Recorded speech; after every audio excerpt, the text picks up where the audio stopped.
Stop trying to become a Proverbs 31 woman and start realizing that you already are one.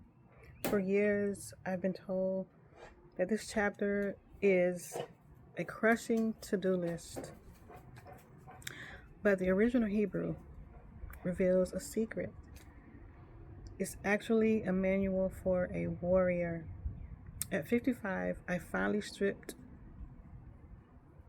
everything down and stopped performing and started reigning. And today, I'm sharing that with you.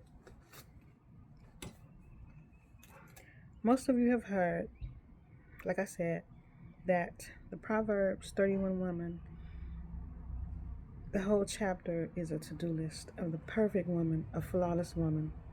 But I want to introduce you to the true woman of valor. In the original Hebrew, the word Chayil, it doesn't mean virtuous, it means a force of nature, a warrior, an architect, a woman of substance. At 55, I realized it's not just an old poem in the Bible, it is a blueprint for the power we carry. I'm sharing how I'm living this reality in my own life. And if you have been following my channel, you will see that I did a Proverbs 31 short series. And I am halfway through the series. And I paused at verse 22 so that we could do a deeper dive. And like I stated before, I always felt like the Proverbs 31 woman was something to aspire to, something that was very hard to aspire to. It starts out by saying,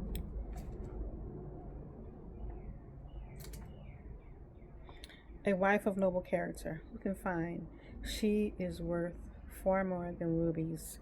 And another way to say that is, who can find an excellent woman, because her worth is far more than any jewel. And as we know, the ruby is red. It is designed under pressure. It is found. It is not made. It is natural in the earth. And I bought this rose gold bracelet about 4 months ago. And I bought it because it mirrors my name and my channel. But what I didn't realize when I bought it is that it also includes a ruby. I don't know if you can see it. But that little one is a red ruby. It's not a real ruby, but it represents a ruby. And it goes to show you that God sees the jewel and the excellence in you before you even understand the true nature of who you are. And you don't have to chase perfection. You don't have to try to be flawless, because guess what that will bring? That will bring burnout. That will bring depression. That will bring comparison. You will want to curate everything and make everything look and appear perfect. But in reality, it's just way too much pressure. And the reason why I wanted to take a deeper dive is for other women that are on this journey while I am on the same journey myself. Because as mothers, as women, we feel everything pulling at us: our children, our career, our husbands, just everything around us. We are the central part of most households. And the Proverbs 31 woman is not necessarily about a wife, it's about a woman that carries a lot on her shoulders. And we have to be very mindful of that. And moving on to verse 11, her husband has full confidence in her and lacks nothing of value. And that's just referencing the wife aspect of the Proverbs 31 woman. And you know the saying, happy wife, happy life. That means that the wife, mother, is central to the household. But a lot of times, our children, our husbands forget that, and they put way too much pressure on us. We are the ones to cook dinner. We are the ones to take care of the children. We are the ones that make the plans. We are the ones that do it all. And who plans for us? Who brings us a plate sometimes? We ended up getting lost in the shuffle. She brings him good, not harm, all of the days of her life. And that means that her husband or significant other is always central in her mind. And we have to ask the question, are we central in their minds as well? She selects wool and flax and works with eager hands. She is like the merchant ships bringing her food from afar. She gets up while it is still dark. She provides food for her family and portions for her servant girls. She considers a field and buys it. Out of her earnings, she plants a vineyard. And that right there is showing you that she is a planner. She's a visionary. She is a manifester. She sees something, she looks at it, she decides that it is of value, and she pursues it. She sets about her work vigorously. Her arms are strong for her task. She sees that her trading is profitable, and her lamp does not go out at night.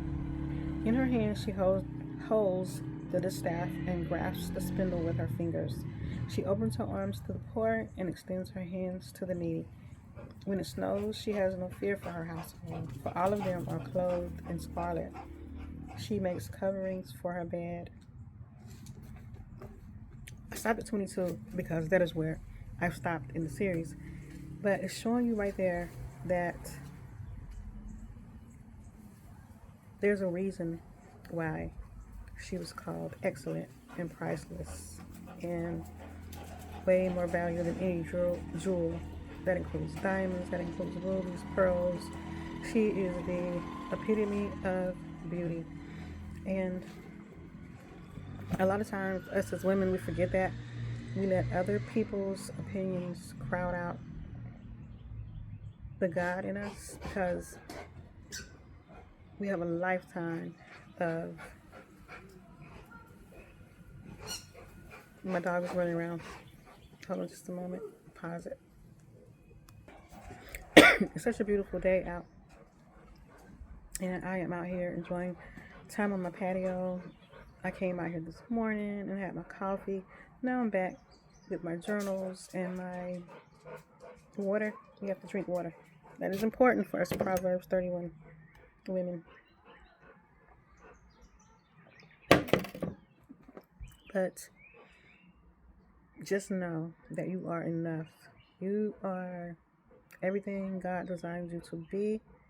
You have a right to dream of more, to dream bigger, to pursue your goals, to pursue your dreams, to pursue your passions, all while making sure your family is okay, making sure your children are well. And to be perfectly honest, most of us do that without complaint. But we have to think about each other as a tribe of women. We have to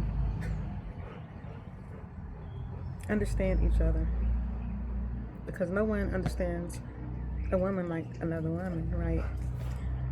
And I'm no expert on the Proverbs 31 woman, and like everyone else, I looked at her through the lens of the church and being something almost impossible to aspire to. She's perfect. She doesn't sin. She doesn't make mistakes. She loves everybody perfectly. She forgives everybody perfectly. But no, they had it wrong. She is symbolic of an imperfect woman. Beautiful, but imperfect. A visionary, but imperfect. And she has the right to be imperfect. She has the right to rest, the right to relaxation, the right to fun and laughter. She doesn't have to be everything for everybody. So I am applying this to my life, and because I was raised in the Pentecostal Kojic faith, and there was a lot of pressure and a lot of, I won't say ignorance, but I will say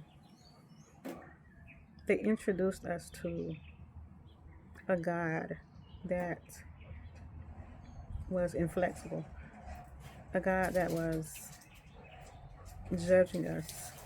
But I recently came into a spiritual awakening of my own, and I understand that the God power is within us.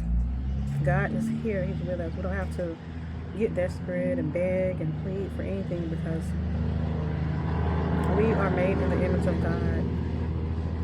Sorry about that noise. But we are made in the image of God, and we are more than enough. We know for ourselves, because you can hear God speak to you, because like I said, you are made in the image of God. God is in you. And it took me a long time to understand that, and I am just getting to the point at 55 years old where I finally see it now. My story is one of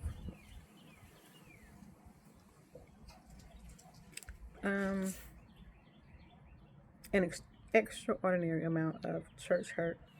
One day I'm going to tell that story on here, but today, since I'm having an issue with bronchitis, I am going to table it.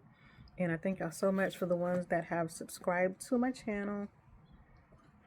I have 38 subscribers right now, and my next goal is 50. So if you like what you've heard and this touched you in any way, go ahead and subscribe to my page. And yeah, let's go on this journey together. Thank y'all so much. Have a nice, beautiful day of serenity. You deserve it.